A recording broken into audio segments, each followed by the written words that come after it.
ikaw may problema, ayusin mo yung problema mo. Anong wala kang problema? Nasusugod-sugod ka dito. Naku, ayusin mo yan. Naku, alam mo, pasalamat ka, naging babae ka, pero kung naging lalaki, sinarko ko ng uso mo.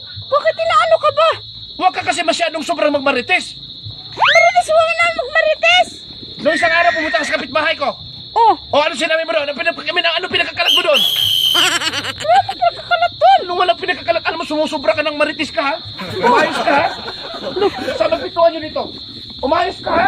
No. Alam mo, sa totoo lang, marites, Luko-luko talaga to. ano luko-lukuhin ka ganun sa akin. Sa punutan kita yung ginagawa mo, eh. Alam mo, hindi tama yung ginagawa mo, ha?